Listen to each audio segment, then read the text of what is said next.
Bismillahirrahmanirrahim. Assalamualaikum warahmatullahi wabarakatuh. Kita berada di ruangan yang sangat wah ini, yaitu di kantor PNM. Kita kali ini akan membicarakan bincang-bincang santai dengan seorang yang sangat luar biasa di BUMN, yaitu kantor PNM ya, Permodalan Nasional Madani. Ini hingga kini menjadi PNM dari yang tadinya nggak apa-apa lah, nggak dikenal gitu. Sekarang dengan adanya beliau, PNM menjadi sangat luar biasa, dari yang baru merangkak sehingga sekarang bisa dikatakan lari gitu dengan besutan beliau ini gitu. Nah, oke, kita mulai saja bincang-bincang santai ini bersama Direktur Utama PNM, Permodalan Nasional Madani, yaitu Pak Arief ya. Nah, kita izin mungkin buka masker gitu ya, untuk biar lebih enak gitu ya. Saya baru PCR juga Mas Arif. Oh ya, kita juga sudah Pak. Sudah. Ya. Tapi saya peralat dulu, bukan tempat yang mewah. Ini tempatnya para pelaku ultramikro. Oke. Kalau nyaman oke. Iya. Contohnya ada warungnya. Iya. Refleksi dari siapa yang kami dampingi, siapa yang kami layani, siapa yang kami temani. Iya, betul. Iya. Dan saya bukan yang membuat PNM menjadi besar. Biasa kalau orang yang sudah besar tuh merendah. Oke, Pak Arief. Pak Arief ini kan terutama PNM ya, sudah beberapa tahun menggawangi PNM ini hingga usia sekarang sudah 22 tahun ya, dari 99 ya.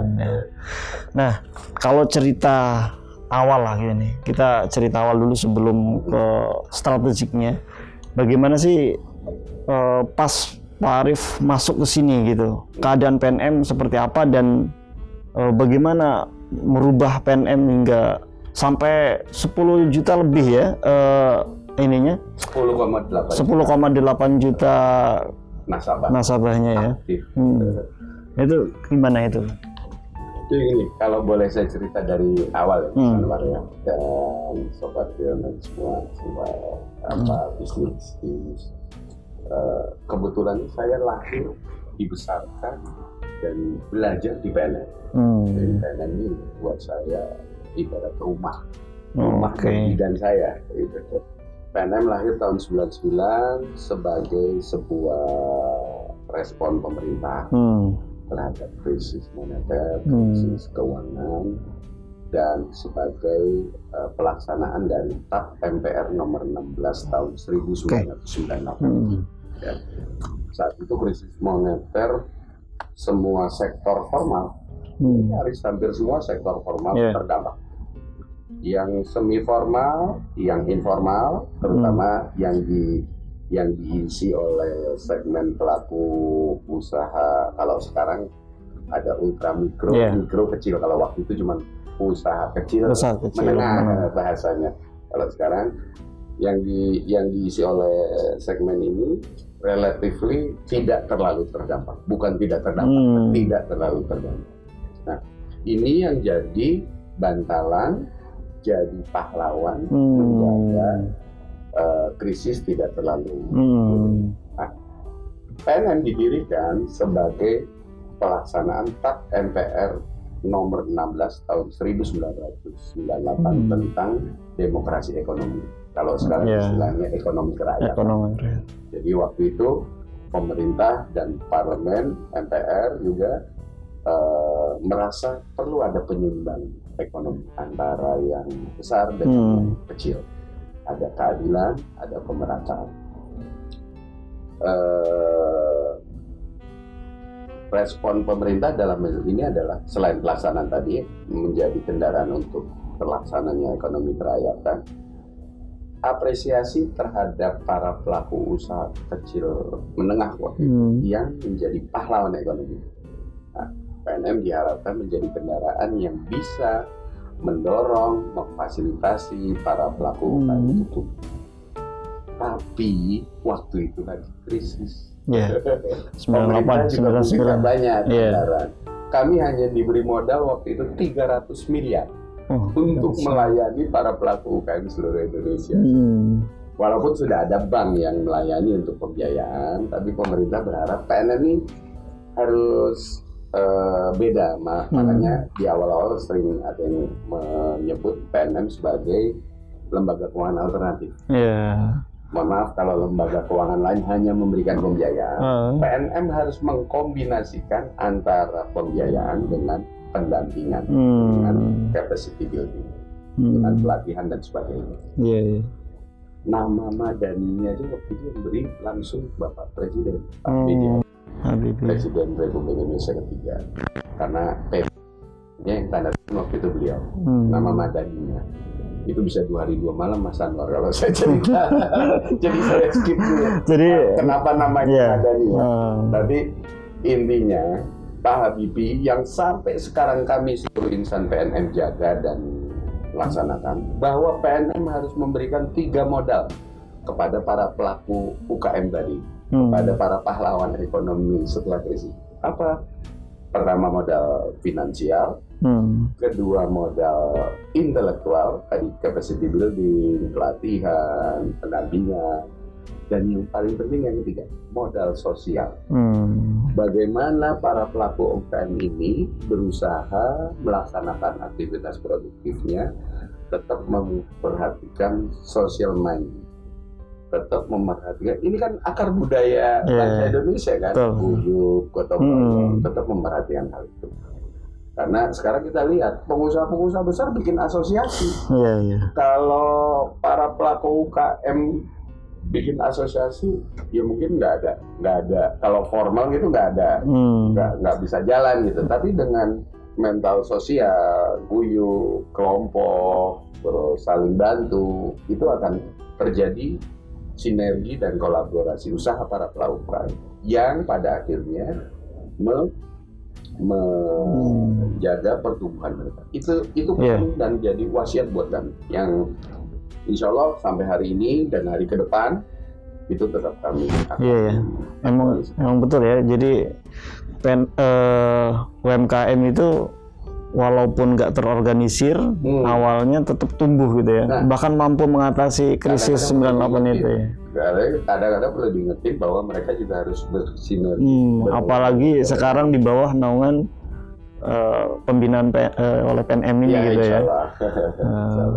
Jadi ya sesuai dengan tema ulang tahun inilah gitu ya. Tumbuh, peduli, menginspirasi. Wah itu bisa di ini tuh. Tumbuh, peduli, dan inspirasi. Satu, kami perseroan.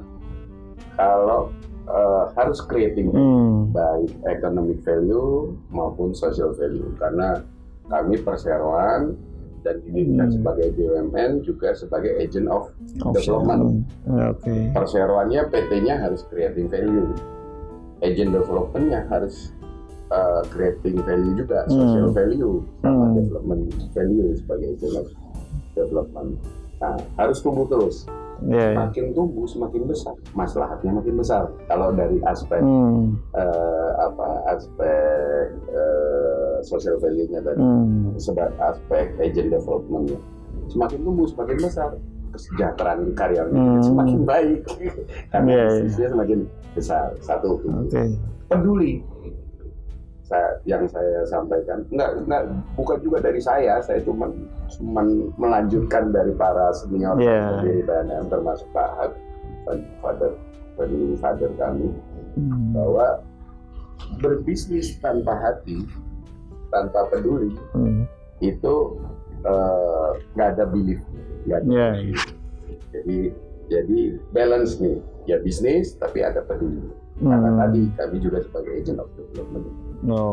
Menginspirasi, mungkin nggak bisa kami rangkul semua, mungkin kami nggak bisa bantu semua pelaku UKM, tapi kami bisa menginspirasi pelaku UKM seluruh Indonesia lewat role model para nasabah.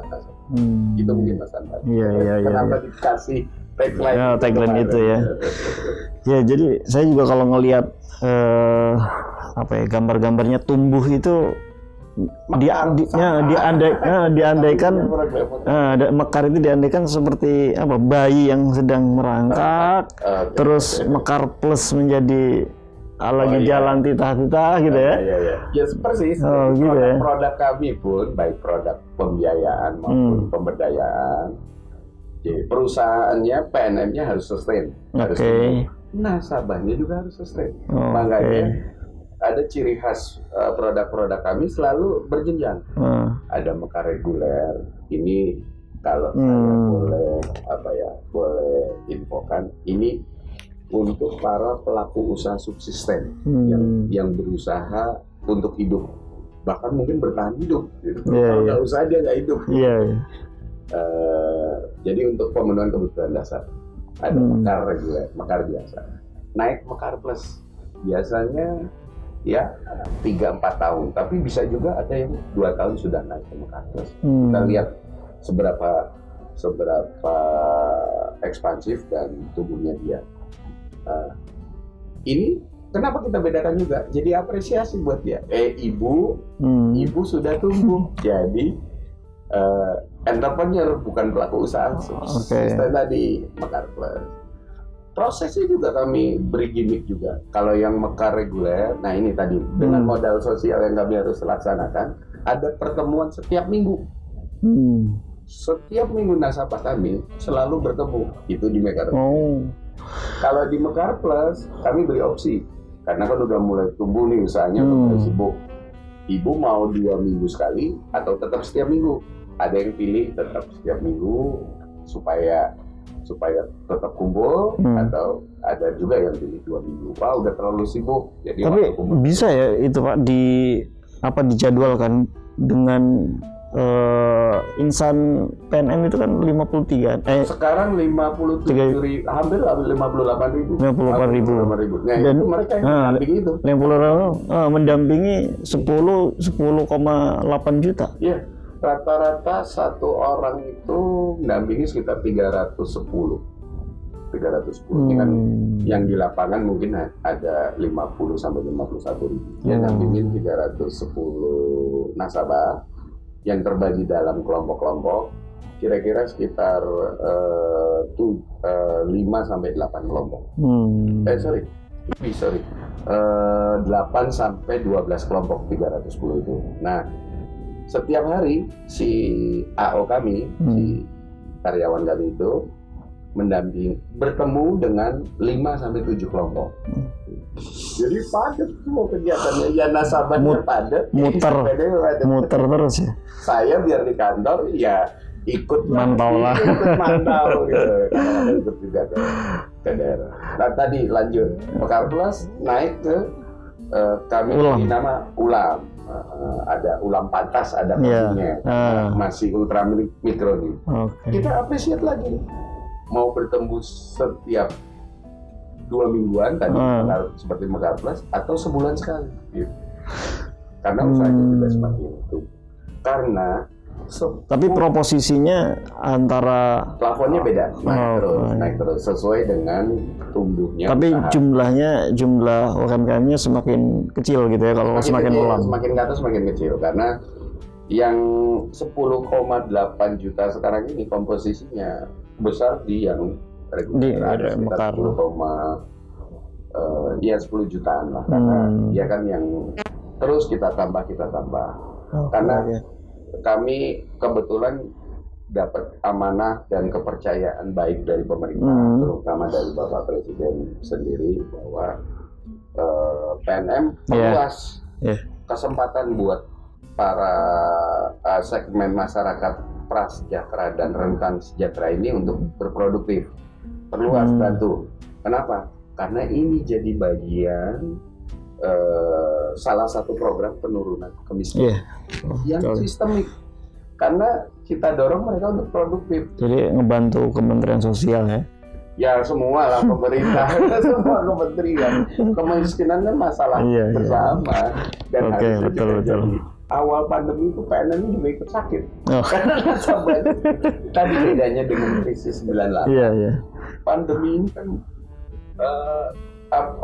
dampaknya ke semua. Nah ke itu sektor. betul ya. Kalau 98 UMKM formal ya, UMKM bisa hidup. Banyak keuangan. Kalau sekarang semua. Jadi termasuk PNM-nya kena. Termasuk saya ingat banget ini jadi ini saya pertama kali kita declare bahwa Indonesia kena pandemi terus menjelang penerapan PSBB.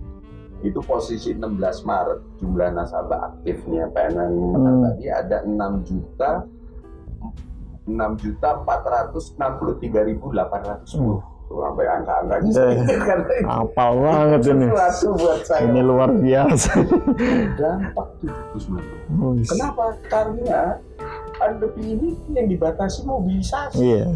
Loh kalau nggak ada mobilisasi, mereka pelaku usaha yang subsisten ini sangat tergantung dengan mobilisasi.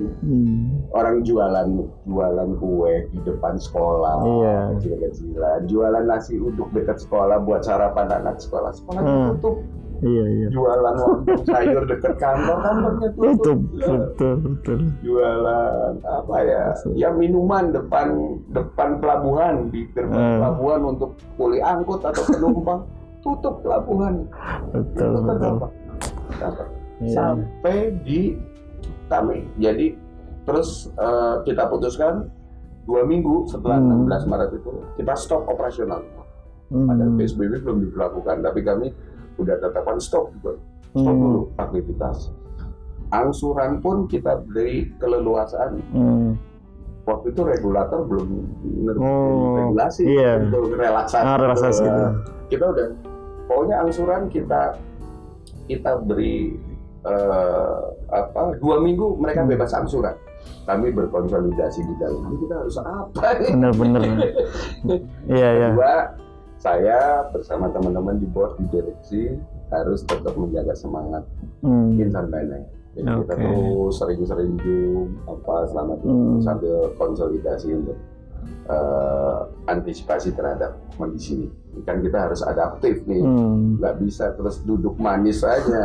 PNM-nya mati, nasabahnya juga mati. Justru mungkin kinerjanya lebih tinggi lagi kali ya. Sampai Juni turun. Jadi ya tadi orang nasabah nggak langsung, cash flow kan nggak. Cash flow juga kami, walaupun kami jaga, kami nggak sembarangan nyalurin, jadi penyaluran juga turun. Mau disalurin buat apa? Para nasabah kami belum punya antisipasi. Yang tadi jualan kue di sekolahan, jualan nasi uduk, jualan minuman di pelabuhan belum mengantisipasi mau jual apa, mau usaha apa kan. Jadi kami turun. Di Juni nasabah tinggal 6,1. Di pandemi ini dalam membina UMKM itu perlu banyak risiko-risikonya gitu. Nah jadi bagaimana gitu PNM mengatasi risiko-risiko yang ada itu agar UMKM usahanya tetap tumbuh dan PNM sendiri tetap bisa membina dengan sustain. Iya. Jadi nggak usah pandemi pun kami sadar GRC itu sangat perlu gitu. Karena kan kita nggak bisa juga. Kami punya tingkat kesehatan dengan POJK yang khusus pengawasan PT PNM Persero itu ada tingkat kesehatan. Tapi buat kami itu bukan satu modal untuk kepastian sustainability-nya PNM. Kalau PNM-nya nggak sustain, pemberdayaan dan bisnisnya juga nggak sustain kan nanti.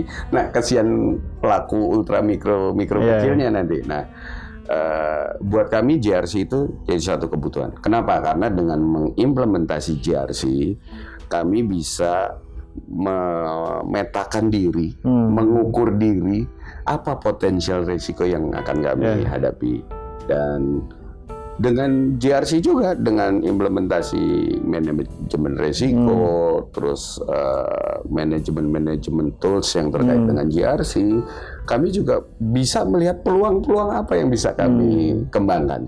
Karena ujung-ujungnya, hilirnya adalah pengembangan layanan untuk pelaku ultra mikro, mikro dan kecil ini. Jadi ada improvement yang terus ngalir ke para nasabah kami itu. Berarti kalau dilihat dari cerita yang awal tadi itu juga PNM dengan adanya pandemi ini nggak shock lah ya, karena udah terbiasa. Iya. Kalau saya cerita sama teman-teman tuh, transformasi itu di PNM udah jadi suatu keniscayaan itu. Nggak sekali dua kali, tapi kalau perlu radikal, saya bilang 3 tahun, 5 tahun. Kenapa? Karena kan kita harus sesuaikan konteks mikro makro kita. Nggak usah yang makro. PNM yang dulu cuma punya nasabah puluhan ribu, sekarang 10,8, mau nggak mau harus transformasi, harus mentransform diri. Beda ngelayani segitu banyak gitu ya. Yang puluhan ribu dengan yang jutaan. Satu, apalagi pandemi, apalagi betul. Ada yang harus kontakless gitu ya. Disrupsi dengan perkembangan teknologi gitu. Ya, kita nggak bisa dengan cara-cara konvensional yang lama. Ini transformasinya udah bukan evolusioner lagi, sudah revolusioner. Lompat-lompat. Kalau ada siklus bisnis lah ya, yang tadinya 10 tahun atau 5 tahun, saya yang selalu terngiang-ngiang pesan Pak Menteri BUMN Pak Erick Thohir, harus diperpendek jadi 1/5. Yang 10 tahun jadi 2 tahun, yang 5 tahun jadi 1 tahun. Dipercepat, diperpendek. Dan dengan pandemi tadi, ujian sekaligus berkah kalau kami anggap, insan PNM menganggap pandemi ini. Kenapa? Semua yang tadi direncanakan 5-3 tahun itu selesai. Nggak sampai 1 tahun. Jadi lebih cepat. Karena kami harus antisipatif terhadap kondisi pandemi ini. Baik untuk kami, perseroan. Kami kan juga emiten. 73% sumber dana kami dari capital market. Ya, investor kan pasti akan lihat, akan mempertimbangkan nih bener gak nih kelolanya. Satu, juga untuk tetap menjaga spirit para pelaku nasabah kami. Alhamdulillah Mas Anwar, selama pandemi ini dari let's say Maret lah ya, Maret 2020 sampai sekarang terakhir kemarin Agustus. Di Agustus kemarin ini untuk produk PNM Mekar ini non-performing loan atau non-performing financing yang syariah, NPF yang syariah itu hanya 0,12%. Tertinggi itu di bulan, saya lupa, antara Mei dan Juni 2020 tuh sempat nyentuh 0,19%. Nggak sampai 0,1 juga, nggak sampai 0,2, 0,19%. Luar biasa. Tapi ini juga terbentuk, tercipta karena semangat dan kedisiplinan para nasabah kami. Ini kami akuin. Iya. Jadi nasabah ini tetap lancar dalam memenuhi kewajibannya. Ada yang kami relaksasi. Itu hampir di tahun kemarin itu ya sampai Juli lah, Juli 2020 total ada 73% yang kami beri relaksasi. Ya kami juga realistis, walaupun angsurannya cuma 50.000, 60.000 per minggu, tapi pendapatan mereka jauh turun. Kita beri relaksasi baik tenor maupun besarnya angsuran atau bahkan menunda pemenuhan kewajibannya tanpa menambah kewajibannya. Itu dampaknya kan ke PNM tuh jadi PNM tetap punya argo ke investor dan kreditur, tapi nasabahnya kita beri relaksasi. Alhamdulillah di akhir tahun 2020 mungkin sisa-sisa 1 digit lah nasabah yang masih perlu kami beri treat khusus waktu itu. Sekarang sih relatif udah nggak ada. Kalau saat ini di masa pandemi ini kemudahan-kemudahan apa aja yang didapatkan oleh nasabah gitu? Satu yang terutama dengan digitalisasinya. Digitalisasi. Nah ini kaminya mau nggak mau harus tadi saya bilang tidak berevolusi lagi, langsung berevolusi untuk masuk ke digitalisasi, baik layanan, pencatatan teman-teman di lapangan. Kaminya, proses di kaminya ya sekarang sudah kami dorong ke digital. Jadi saya setiap hari bawa gadget saya, bawa handphone saya bisa monitor. Karena yang di ujung tombak pun melakukan proses kerjanya, proses bisnisnya itu sudah dengan digital, real time. Tapi kalau bicara nasabahnya, walaupun kami punya program untuk ngangkat itu, ini kami sesuaikan karena tadi segmen yang kami layani saat ini adalah masyarakat prasejahtera dan rentan sejahtera. Agustus kita lakukan survei, waktu itu nasabah kita ada 6,4 juta nasabah. Kita lakukan survei. Yang punya handphone hanya 1 juta. Oh, ini kendalanya. Yang punya smartphone cuma 400.000. Nah, ini gimana mau kita digitalisasi? Tapi pelan-pelan kami arahkan. Dan kalau yang sudah fully familiar dengan teknologi, udah kita dorong udah. Dan ini juga jadi berkah lagi, ujian yang jadi berkah. Banyak nasabah kami yang masuk digital, kayak kemarin yang ditengok Pak Menteri dengan saya di Blora, di Cepu, Blora, kemudian di Cirebon, itu ada nasabah-nasabah kami yang bisa, karena dia bisa digital, dia bisa menggandeng, ini wujud refleksi modal sosial yang kami berikan nih. Dia bisa menggandeng teman-temannya untuk berjualan bareng-bareng dia di digital, lewat digital, baik lewat marketplace maupun lewat hal-hal lain. Kami juga fasilitasi, kami bagian dari 9 BUMN yang ditugaskan oleh Kementerian untuk membentuk Padi UMKM, pasar digital UMKM. Per hari ini hampir 2.000 nasabah PNM yang masuk di Padi UMKM. Di luar yang masuk ke marketplace lain gitu. Ini hal-hal yang terus kami lakukan dan pelan-pelan nasabah kita dorong juga untuk tahu itu. Kan buat mengefisienkan kami juga, kalau mereka udah paham digital, yang tadi yang sebagian yang Mekar Plus dan yang Ulam Pandas itu udah cashless, karena udah kenal digital. Tapi yang Mekar reguler nggak bisa nih, masih harus kami jemput dan antar. Harus diajarin benar-benar. Oh iya. Saya jadi nyambung. Tadi saya baru hadir di opening bell right isunya BRI sebagai holding kami, holding ultramikro. Holding ultramikro yang terdiri dari 3 BUMN, BRI, Pegadaian dan PNM. Ada peluang percepatan digitalisasi nasabah kami, perluasan layanan, peningkatan layanan, servis buat nasabah-nasabah kami akan terbantu karena sudah terbentuknya ekosistem holding ultramikro. Ya mohon doa dan dukungannya lah dari teman-teman semua. Kami bisa cepat-cepat mengangkat nasabah kami untuk masuk. Ini karena fasilitas yang begitu Insya Allah, ini kan infrastrukturnya masing-masing punya kelebihan. Holding kami BRI usianya udah 100 lebih. Pegadaian juga yang paling bodoh PNM nih 22 tahun. Bahkan BRI udah punya satelit sendiri.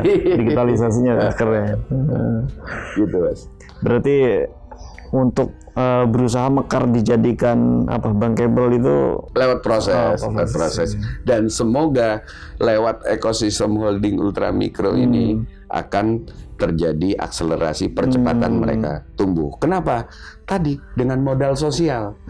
Ekosistem kami yang tadinya hanya sesama nasabah Mekar jadi diperluas dengan nasabah Pegadaian dan nasabah BRI. Nasabah BRI kan lapisannya lebih banyak nih. Ada yang kur retail, kur mikro, kur kecil, ada komersial, corporate. Itu kalau kita sinergikan, kita bentuk simbiosis antar pelaku, itu bisa akan terakselerasi, mempercepat pertumbuhan nasabah. Persis yang case tadi saya sampaikan yang di Cepu, Blora, Kabupaten Blora, dan di Cirebon yang ditengok Pak Menteri. Dan yang jadi percontohan PNM itu di banyak, titik-titiknya banyak. Itu salah satu karena pas Pak Menteri ada kunjungan kerja ke Cepu Blora, kami kami bertemu dengan nasabah kami yang sudah masuk digital itu. Orang mereka juga nggak nyangka. Saya kadang-kadang ini yang membuat bangga dan senang gitu. Pak, jualan saya dari Cepu, ada yang pesen dari Pekanbaru, ada yang pesen dari Bali.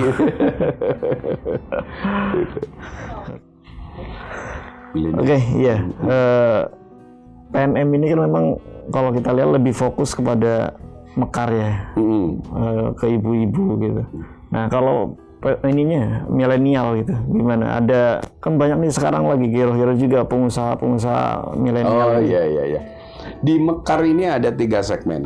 Kan pokoknya yang sudah bisa melakukan usaha, ya minimal punya KTP lah ya di atas 17 tahun. Okay.